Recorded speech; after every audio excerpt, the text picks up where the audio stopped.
Hare Nama Hare Nama eva kevalam Kalo nasteva nasteva nasteva gatiranyata.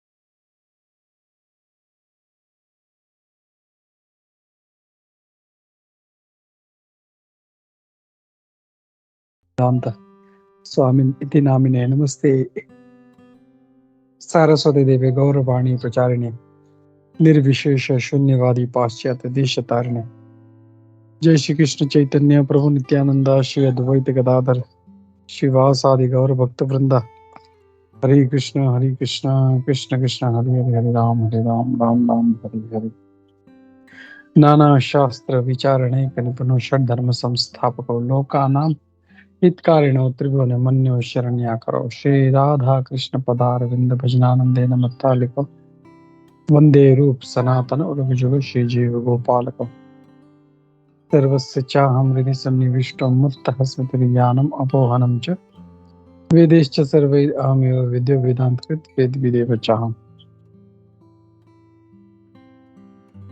हरे कृष्णा। तो हम लोग देख रहे हैं भक्ति रसामृत सिंधु का अध्याय नंबर 12।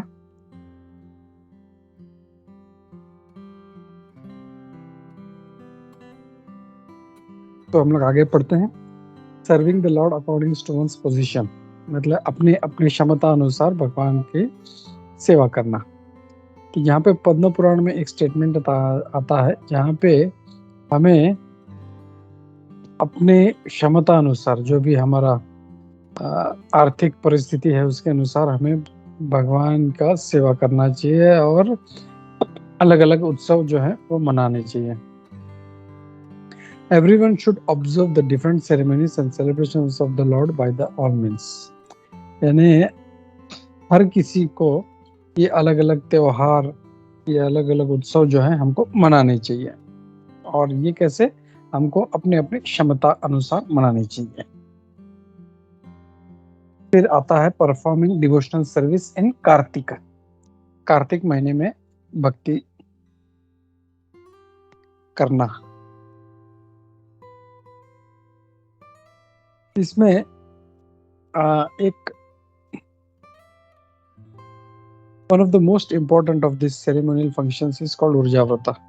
और जो इन सेरेमनी में सबसे जो महत्वपूर्ण है वो है ऊर्जा व्रत। ऊर्जा व्रत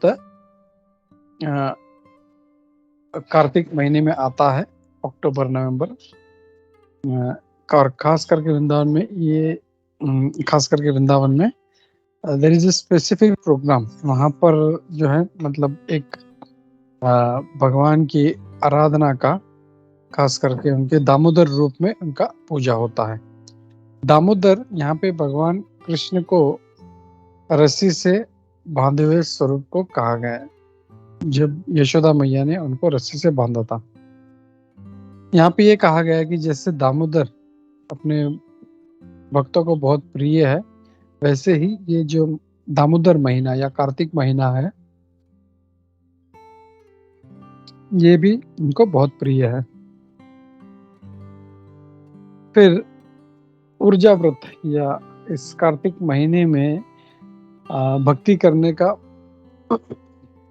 खास करके कहा गया है, वो भी हमें सिर्फ मथुरा में करना चाहिए, यानी धाम में जाके हमको। और इसके लिए हम लोग देखते हैं बहुत सारे भक्त हैं पूरे कार्तिक महीना वहाँ पे मथुरा वृंदावन में जाके रहते हैं।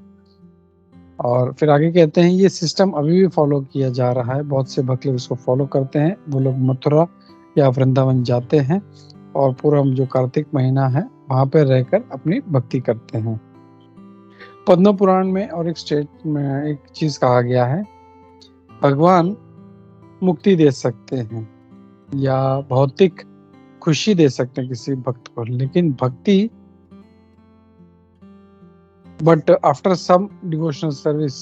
लेकिन अगर किसी ने इस खास करके कार्तिक महीने में मथुरा मंडल में अगर भक्ति की है तो उस ऐसे भक्तों को सिर्फ जो है शुद्ध भक्ति चाहिए होता है।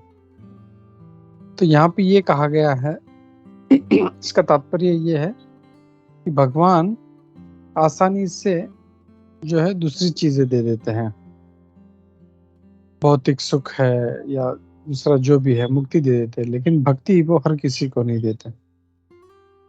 और ये सिर्फ जो शुद्ध भक्त हैं उनको प्राप्त होता है। बट इवन सच, लेकिन कभी जो ऐसे जो सीरियस नहीं है, ऐसे लोग भी जब कार्तिक महीने में सारे रूल्स एंड रेगुलेशंस के अनुसार भक्ति करते हैं और वो भी मथुरा में जाके, तो उनको बहुत आसानी से भगवान की सेवा प्राप्त होती है।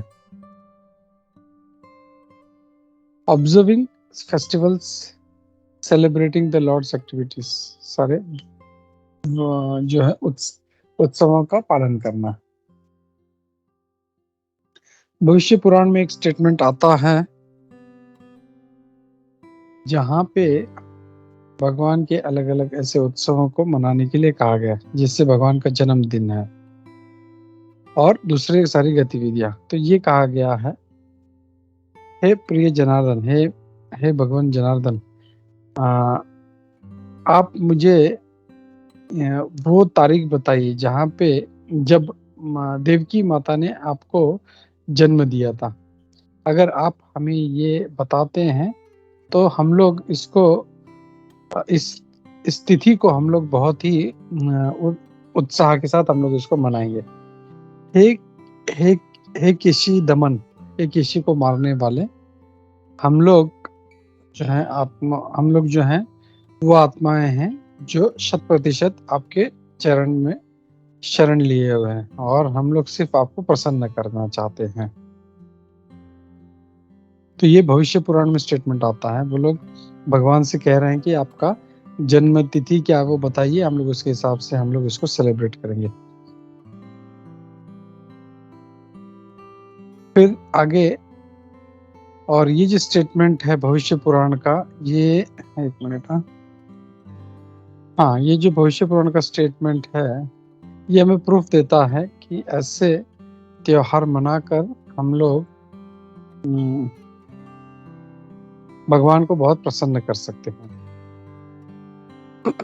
फिर आता है विग्रह की, भगवान के अर्चे विग्रह की सेवा करना पूर्ण भक्ति के साथ।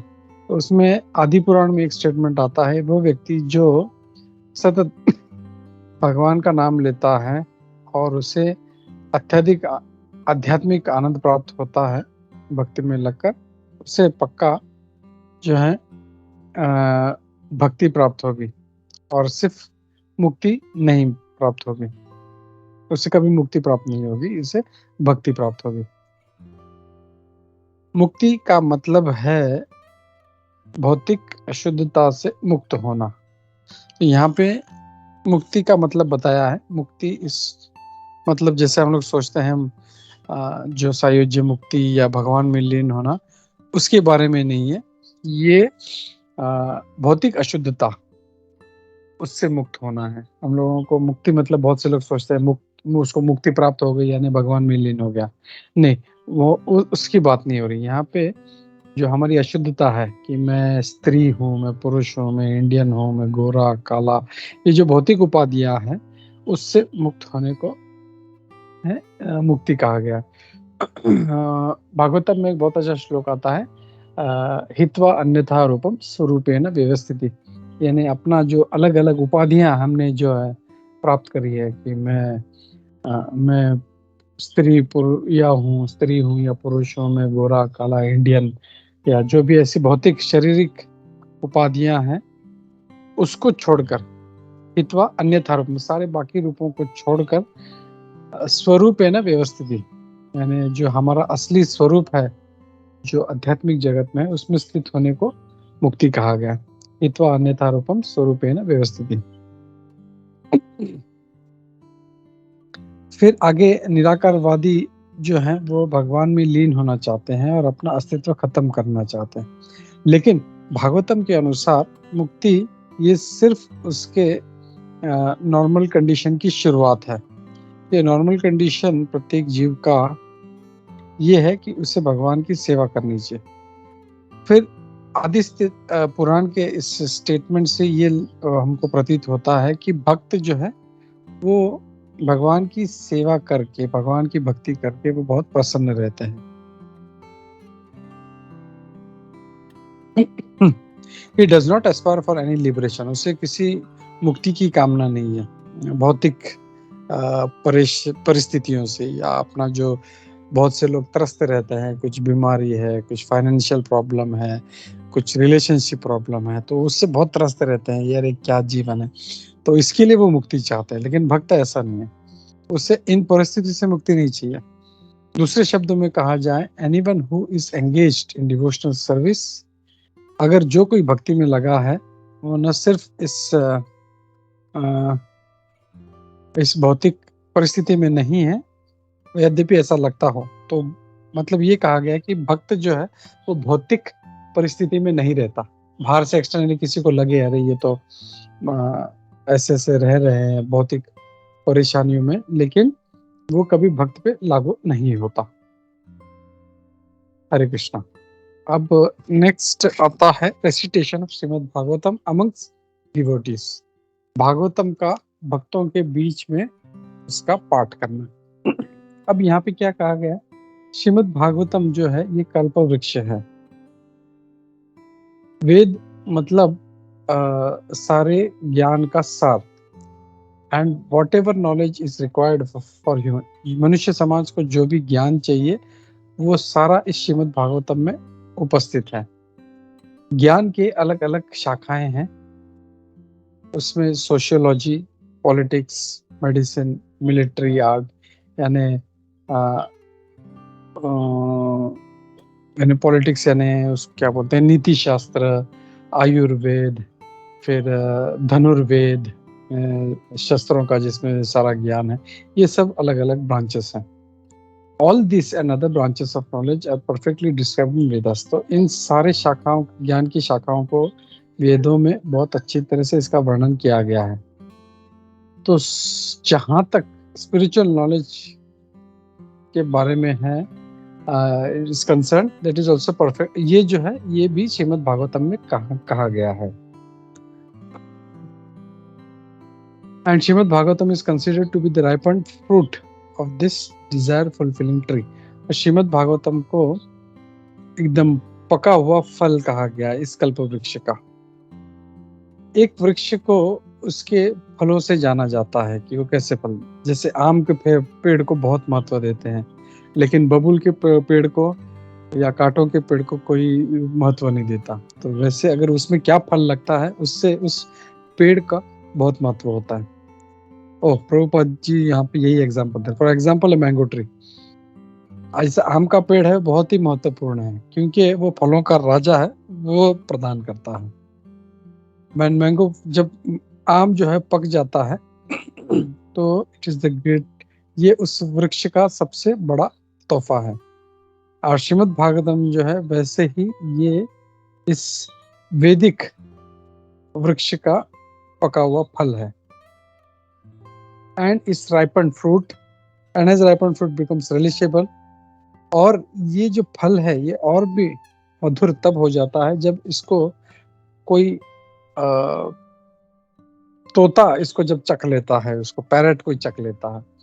तो ये जो पैरट है वो है शुकदेव गोस्वामी, जिनके मुख से ये श्रीमद् भागवतम बाहर आया। तो वो व्यासदेव जी ने लिखा, व्यासदेव जी ने शुकदेव गोस्वामी को सुनाया, लेकिन वही भागवतम जो व्यासदेव जी ने लिखा वो शुकदेव गोस्वामी जी के मुख से वर्णन होने के कारण ये और भी जो है रिलेशेबल, और भी मधुर हो गया, अमृत के समान हो गया है। Shrimad Bhagavatam should be received in discipline succession. Bhagavatam जो है हमें परंपरागत हमको इसे अपनाना चाहिए और बिना किसी ब्रेकेज के। जब ये पका हुआ फल when the ripened fruit comes from the upper part of the tree onto the ground by the process of being hanging down from a higher branch to a lower branch by persons in the tree, the fruit does not break. तो जब यहाँ पे उदाहरण दे रहे हैं कि जब कोई एकदम ऊपर जो पका हुआ फल है उसको जब कोई व्यक्ति ऊपर से नीचे ट्रांसफर करता है, नीचे की शाखा पे बैठा हुआ है, वो उसके नीचे बैठे हुए शाखा के व्यक्ति को ट्रांसफर करता है। ऐसा धीरे धीरे जब आता है तो वो फल जो है वो खराब नहीं होता। डायरेक्ट ऊपर से गिरेगा तो वो शायद खराब हो जाएगा, पिचक जाएगा, उसका सारा जूस निकल जाएगा या खराब हो जाएगा, दाग लग जाएगा। लेकिन उसको जब धीरे धीरे ऐसा ट्रांसफर होता है तो उसमें पूरा जो है उसको बहुत ही उसमें रस होता है। श्रीमद् भागवतम जब इस तरह परंपरागत इसको जब हम लोग प्राप्त करते हैं और विल लाइकवाइज रिमेन, हाँ वैसे ही जब परंपरागत प्राप्त करेंगे तो ये भी जो है वैसे ही अनब्रोकन रहेगा, ये भी वैसे ही बिना किसी त्रुटि के रहेगा। यहाँ पे कहा गया है कि it is stated in Bhagavad Gita that, Bhagavad Gita में कहा गया है कि ये जो परंपरा है ये ज्ञान प्राप्त करने का सही तरीका है। ऐसा ज्ञान हमें परंपरा के द्वारा ही प्राप्त करना चाहिए और ऑथराइज्ड पर्सन्स यानी जो प्रामाणिक व्यक्तियों के द्वारा हमको इसको प्राप्त करना है। और इसीलिए हम लोग कहते हैं इस्कॉन से या जो भी जो 4 संप्रदाय है, जो 4 वैष्णव संप्रदाय हैं, कौन से हैं? Can anybody tell?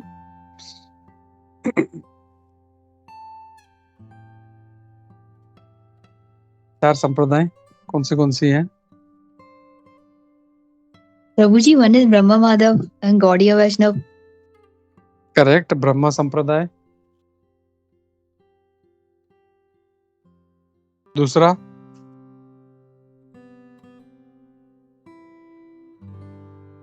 प्रभु जी एक माधवेंद्रपुरी का भी है ना?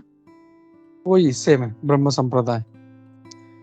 4 लोगों को ये ज्ञान दिया था भगवान कृष्ण ने, एक ब्रह्मा जी, एक शिव जी, एक लक्ष्मी जी और एक चतुर कुमार। तो जो ब्रह्मा जी को ज्ञान दिया, हाँ या तो मैं बता रहा हूँ अभी, तो ये जो ब्रह्मा जी को ज्ञान दिया वो हो गया ब्रह्म संप्रदाय। दूसरा शिव जी को ज्ञान दिया वो हो गया रुद्र संप्रदाय। फिर तीसरा लक्ष्मी जी को जो ज्ञान दिया गया वो है श्री संप्रदाय। फिर चौथा जो 4 कुमारों को ज्ञान दिया गया वो है कुमार संप्रदाय। तो ऐसे ये 4 ऑथर है। जैसे हम लोग जब स्कूल में जब हम लोग एडमिशन लेने का प्रयास करते हैं तो we look for the best university, Oxford university है, कैम्ब्रिज यूनिवर्सिटी है, कौन सा सबसे बेस्ट है हम लोग उसमें। लेकिन जब भक्ति का या ज्ञान की बात आती है तो हम लोग ऐसे रोड छाप जो बैठे हुए हैं बाबा उनसे सुनना चालू कर देते हैं। वैसे नहीं करना चाहिए। We should hear from authorized परंपरा, और जो ऐसे जो 4 संप्रदाय हैं इनसे ही ज्ञान प्राप्त करना चाहिए। तो ये भगवान भगवद गीता में बोलते हैं कि परंपरा के माध्यम से हम लोग को इसको ग्रहण करना है। तो यही बात यहाँ पे कहा गया है। 1 मिनट, और कितना बड़ा पैराग्राफ है। ओके, इसको खत्म करते हैं। श्री चैतन्य महाप्रभु कहते हैं कि श्रीमद् भागवतम से हमें ये सीखना है कि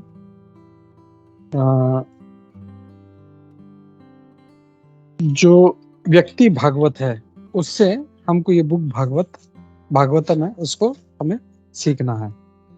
बहुत से लोग क्या करते हैं अपना अपना पढ़ाई करना शुरू कर देते हैं। दैट इज ऑल्सो ओके, हम लोग वो भी कर सकते हैं, लेकिन सही तरीका जो चैतन्य महाप्रभु कहते हैं that one learn Srimad Bhagavatam from the mouth of a self realize person called Bhagavatam. और हमारे भागवत कौन है?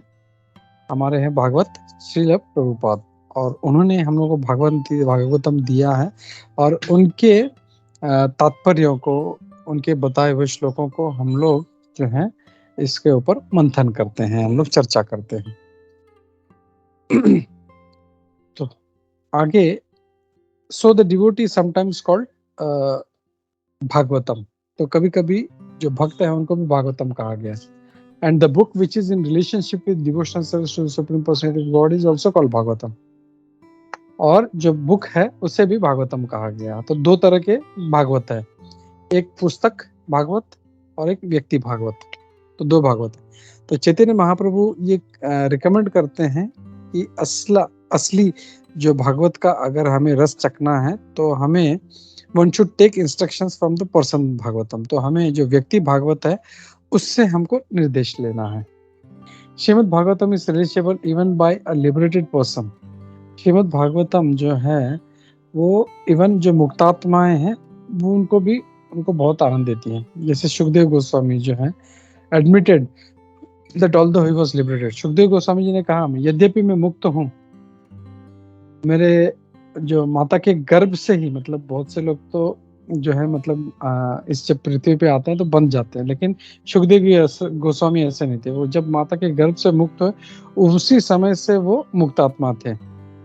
और it was only after releasing Shrimad Bhagavatam he became a great devotee. वो मुक्त आत्मा थे, लेकिन जब उन्होंने व्यासदेव जी का जब भागवतम सुना तब वो एक महान भक्त बन गए। Thus one who is desirous of advancing in Krishna consciousness, तो हम जो कोई इस कृष्ण भावनामृत में आगे बढ़ना चाहता है, उन्हें ये श्रीमद् भागवतम के तात्पर्य को ऑथराइज्ड डिवोटीज के द्वारा इसको समझना चाहिए। श्रीमद् भागवतम के दूसरे स्कंद के पहले अध्याय के श्लोक नंबर 9 सुखदेव गोस्वामी कहते हैं कि although he was very much, वो पहले निराकार की तरफ वो आकर्षित थे, लेकिन जब उन्होंने भगवान का जो आध्यात्मिक लीलाओं को सुना अपने पिता के मुख से, वो और भी भागवतम की तरफ आकर्षित हो गए। तो आइडिया ये है कि व्यासदेव जी जो थे वो भी स्वयं आत्म साक्षात्कार किए हुए व्यक्ति थे, और उनका जो कंट्रीब्यूशन था ये श्रीमद् भागवतम था। ये जब सुखदेव गोस्वामी जी को मिला and his mature contribution of transcendental knowledge was delivered directly to Shukdev Goswami in the manner indicated, और ये परंपरा के माध्यम से श्रील सुखदेव गोस्वामी जी को भी प्राप्त हो गया। ओके, तो आई विल स्टॉप हियर। किसी का कोई प्रश्न, कोई डाउट है तो हम लोग लेते हैं। हरे Krishna.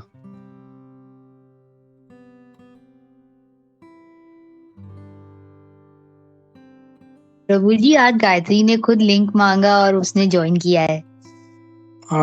Very good Gayatri, nice. Please keep joining. Hare Krishna. Thank you. Thank you बेटा।